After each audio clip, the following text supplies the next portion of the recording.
हिंदू धर्म में कहते हैं कि ब्रह्मा जी जन्म देने वाले, विष्णु पालने वाले और शिव वापस ले जाने वाले देवता हैं। भगवान विष्णु तो जगत के पालनहार हैं। वे सभी के दुख दूर कर उनको श्रेष्ठ जीवन का वरदान देते हैं। जीवन में किसी भी तरह का संकट हो या धरती पर किसी भी तरह का संकट खड़ा हो गया हो, विष्णु ही उसका समाधान खोजकर उसे हल करते हैं।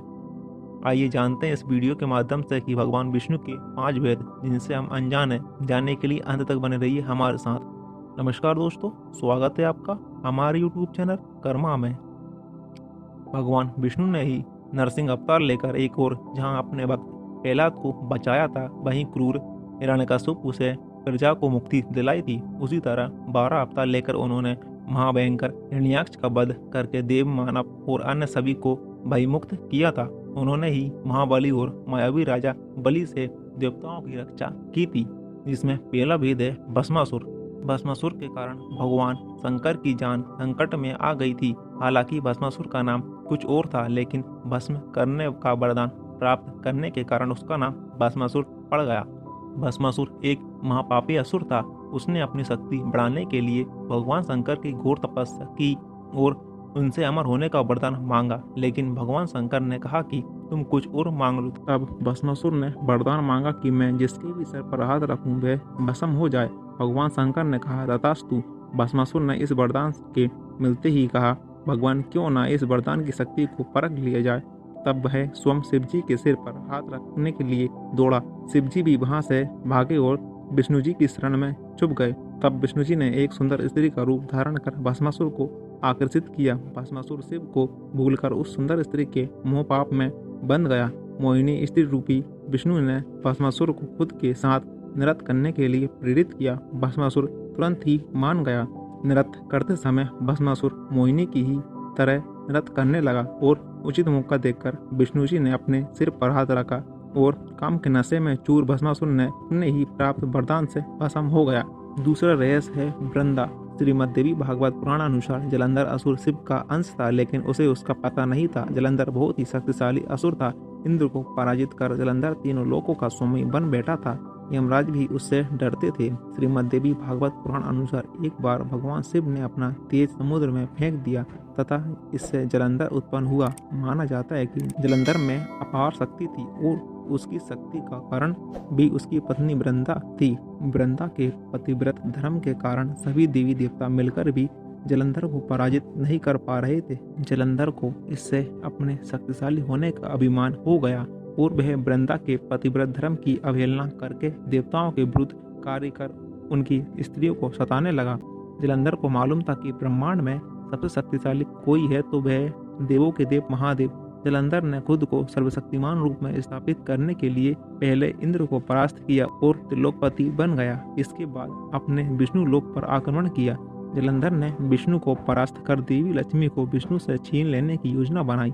इसके चलते उसने वैकुंठ पर आक्रमण कर दिया, लेकिन देवी लक्ष्मी ने जलंधर से कहा कि हम दोनों ही जल से उत्पन्न हुए हैं, इसलिए हम भाई बहन हैं। देवी लक्ष्मी की बातों से जलंधर प्रभावित हुआ और लक्ष्मी को बहन मानकर वैकुंठ से चला गया। इसके बाद उसने कैलाश पर आक्रमण करने की योजना बनाई और अपने सभी असुरों को इकट्ठा किया और कैलाश जाकर देवी पार्वती को पत्नी बनाने के लिए प्रयास करने लगा। इससे देवी पार्वती क्रोधित हो गई और तब महादेव को जलंधर से युद्ध करना पड़ा, लेकिन वृंदा के सतीत्व के कारण भगवान शिव का हर प्रहार जलंधर पर निष्फल कर देता था। अंत में देवताओं ने मिलकर योजना बनाई और भगवान विष्णु जलंधर का वेश धारण करके वृंदा के पास पहुंच गए। वृंदा भगवान विष्णु को अपना पति जलंधर समझकर उनके साथ पत्नी के समान व्यवहार करने लगी। इससे वृंदा का पतिव्रत धर्म टूट गया और शिव ने जलंधर का वध कर दिया। विष्णु द्वारा सतीत्व भंग किए जाने पर वृंदा ने आत्मदेह कर लिया। तब उनकी राख के ऊपर तुलसी का एक पौधा जन्मा। तुलसी देवी वृंदा का ही स्वरूप है, जिसे भगवान विष्णु लक्ष्मी से भी अधिक प्रिय मानते हैं। तीसरा भेद है मोहिनी। जब इंद्र दैत्यों के साथ राजा बलि से युद्ध में हार गए, तब हताश और निराश हुए देवता ब्रह्मा जी को साथ लेकर श्री हरि विष्णु के आश्रय में गए और उनसे अपना स्वर्गलोक वापस पाने के लिए प्रार्थना करने लगे। श्री हरि ने कहा कि आप सभी देवतागण दैत्यों से सुलह कर लें और उनका सहयोग पाकर मदरांचल को मथानी तथा बासुकी नाग को रस्सी बनाकर क्षीरसागर का मंथन करें। समुद्र मंथन से जो अमृत प्राप्त होगा उसे पिलाकर मैं आप सभी देवताओं को अजर अमर कर दूंगा। तत्पश्चात ही देवता दैत्यों का विनाश करके पुनः स्वर्ग का आधिपत्य पा सकेंगे। देवताओं के राजा इंद्र दैत्यों के साथ राजा बलि के पास गए और उनके समक्ष समुद्र मंथन का प्रस्ताव रखा और अमृत की बात बताई। अमृत के लालच में आकर दैत्यों ने देवताओं का साथ देने का वचन दिया। देवताओं और दैत्यों की अपनी पूरी शक्ति लगाकर मदरांचल पर्वत को उठाकर समुद्र तट पर लेकर जाने की चेष्टा की, लेकिन नहीं उठा पाए। तब श्री हरि ने उसे उठाकर समुद्र में रख दिया। मदरांचल को मथानी एक बासुकी नाग की रस्सी बनाकर समुद्र मंथन का शुभ कार्य आरंभ हुआ। श्री विष्णु की नजर मथानी पर पड़ी, जो कि अंदर की ओर धंसती चली जा रही थी। ये देखकर उन्होंने स्वयं कच्छप बनाकर अपनी पीठ पर मदरांचल पर्वत को रख लिया। तत्पश्चात समुद्र मंथन से लक्ष्मी, कौस्तुभ, परिजात आदि अमृत कुंभ निकले, जिसे लेकर धन्वंतरी जी आए।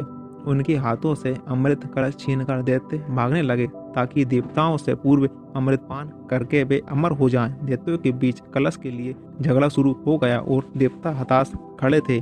श्री विष्णु अति सुंदर नारी का रूप धारण करके देवता और दैत्यों के बीच पहुंच गए और उन्होंने अमृत को समान रूप से बांटने का प्रस्ताव रखा। दैत्यों ने मोहिनी होकर अमृत का कलश श्री विष्णु को सौंप दिया। मोहिनी रूपधारी विष्णु ने कहा कि मैं जैसे भी विभाजन का कार्य करूं, चाहे वह उचित हो या अनुचित, तुम लोग बीच में बाधा उत्पन्न न करने का वचन दो, तभी मैं इस काम को करूंगी। सभी ने मोहिनी रूप भगवान की बात मान ली। देवता और दैत्य अलग अलग पंक्तियों में बैठ गए। मोहिनी रूप धारण करके विष्णु ने छल से सारा अमृत देवताओं को पिला दिया, लेकिन इससे दैत्यों में भारी आक्रोश फैल गया। तीसरा भेद है असुराज बलि। असुरों के राजा बलि की चर्चा पुराणों में बहुत होती है। वे अपार शक्तियों का स्वामी लेकिन धर्मात्मा था। दान पुण्य करने में वह कभी पीछे नहीं रहता था। उसकी सबसे बड़ी खामी ये थी कि उसे अपनी शक्तियों पर घमंड था और वह खुद को ईश्वर के समकक्ष मानता था और वह देवताओं का घोर विरोधी था। कश्यप ऋषि की पत्नी दिति के दो प्रमुख पुत्र हिरण्यकश्यप और हिरण्याक्ष थे। हिरण्यकश्यप के 4 पुत्र थे। प्रहलाद के कुल में विरोचन के पुत्र राजा बलि का जन्म हुआ था। राजा बलि का राज्य संपूर्ण दक्षिण भारत में था। उन्होंने महाबलीपुरम को अपनी राजधानी बनाया था। उसने इंद्र के राज्य पर चढ़ाई करने की सोची। इस तरह राजा बलि ने 99 यज्ञ की घोषणा की और सभी राज्यों और नगरवासियों को निमंत्रण भेजा। देवताओं की ओर गंधर्व और यक्ष होते थे, तो दैत्यों की ओर दानव और राक्षस। अंतिम बार हिरण्यकश्यप के पुत्र प्रहलाद और उनके पुत्र राजा बलि के साथ इंद्र का युद्ध हुआ और देवता हार गए। तब संपूर्ण जम्बूद्वीप पर असुरों का राज हो गया। तब भगवान को लेना पड़ा वामन अवतार। वामन ऋषि कश्यप तथा उनकी पत्नी अदिति के पुत्र थे। वे आदित्यों में 12वें थे। ऐसी मान्यता है कि वे इंद्र के छोटे भाई थे और राजा बलि के सौतेले भाई। विष्णु ने इसी रूप में जन्म लिया था। देवता बलि को नष्ट करने में असमर्थ थे। बलि ने देवताओं को यज्ञ करने के लिए भूमि ही दे रखी थी। तब सभी देवता विष्णु की शरण में गए। विष्णु ने कहा कि वह भी उनका भक्त है, फिर भी वह कोई युक्ति सोचेंगे। तब विष्णु ने अदिति के यहाँ जन्म लिया और एक दिन जब बलि यज्ञ की घोषणा बना रहा था, तब वे ब्राह्मण वेश में वहां दान देने के लिए पहुंच गए। उन्हें देखते ही शुक्राचार्य उन्हें पहचान गए। शुक्र ने उन्हें देखते ही बलि से कहा कि वे विष्णु हैं, मुझसे पूछे बिना उन्हें कोई भी वस्तु दान मत करना। लेकिन बलि ने शुक्राचार्य की बात नहीं सुनी और वामन के दान मांगने पर उन्होंने 3 पग भूमि दान में दे दी। तब जल छोड़कर सब दान कर दिया गया। तब ब्राह्मण वेश में वामन भगवान ने अपना विराट रूप दिखा दिया। भगवान ने एक पग में भूमंडल नाप दिया, दूसरे में स्वर्ग और तीसरे के लिए बलि से पूछा कि तीसरा पग कहाँ रखूं। पूछने पर बलि ने मुस्कुरा कर कहा, इसमें तो कमी आपके ही संसार बनाने की हुई है। पातालपुरी में राजा बलि के राज्य में 8 प्रहर भगवान विष्णु सशरीर उपस्थित रहे, उनकी रक्षा करने लगे और इस तरह बलि निश्चिंत होकर सोता था और संपूर्ण पातालपुरी में शुक्राचार्य के साथ रहकर एक नए धर्मराज की व्यवस्था संचालित करता है। 5वां भेद है माता पार्वती। माना जाता है कि बद्रीनाथ धाम कभी भगवान शिव और पार्वती का विश्राम स्थान हुआ करता था। यहाँ भगवान शिव अपने परिवार के साथ रहते थे, लेकिन श्री हरि विष्णु को ये स्थान इतना अच्छा लगा कि उन्होंने इसे प्राप्त करने के लिए योजना बनाई। पुराण कथा के अनुसार सतयुग में जब भगवान नारायण बद्रीनाथ आए, तब वहाँ बंदरियों यानी बेर का वन था और यहाँ भगवान शंकर अपनी अर्धांगिनी पार्वती के साथ मजे में रहते थे। एक दिन श्री हरि विष्णु बालक का रूप धारण कर जोर जोर से रोने लगे। उनके रुदन को सुनकर माता पार्वती को बड़ी पीड़ा हुई। वे सोचने लगी कि इस बिहड़ वन में ये कौन बालक रो रहा है, ये आया कहाँ से और इसकी माता कहाँ है। यही सब सोचकर माता को बालक पर दया आ गई। तब वह उस बालक को लेकर अपने घर पहुंची। शिवजी तुरंत ही समझ गए कि ये कोई और नहीं विष्णु की लीला है। उन्होंने पार्वती से इस बालक को घर के बाहर छोड़ देने का आग्रह किया और कहा कि वह अपने आप ही कुछ देर रोकर चला जाएगा। लेकिन पार्वती माँ ने उनकी बात नहीं मानी और बालक को घर में ले आकर चुप कराकर सुलाने लगी। कुछ ही देर में बालक सो गया और तब माता पार्वती बाहर आ गईं और शिवजी के साथ कुछ दूर भ्रमण पर चली गई। भगवान विष्णु को इसी पल का इंतजार था। उन्होंने उठकर घर का दरवाजा बंद कर दिया। भगवान शिव और पार्वती जब घर लौटे तो द्वार अंदर से बंद था। उन्होंने जब बालक से द्वार खोलने के लिए कहा तब अंदर से भगवान विष्णु ने कहा कि अब आप भूल जाइए भगवान, ये स्थान मुझे बहुत पसंद आ गया है, मुझे यही विश्राम करने दीजिए। अब आप यहाँ से केदारनाथ जाएं। तब से लेकर आज तक बद्रीनाथ यहाँ पर अपने भक्तों को दर्शन दे रहे हैं और भगवान शिव केदारनाथ में। तो दोस्तों, इस वीडियो के माध्यम से हमने जाना कि भगवान विष्णु के 5 भेद। वीडियो पसंद आए तो वीडियो को लाइक करें। ऐसे ही सनातन धर्म की वीडियो देखने के लिए हमारे चैनल को सब्सक्राइब करें, साथ ही साथ बेल आइकन को भी क्लिक करें। धन्यवाद।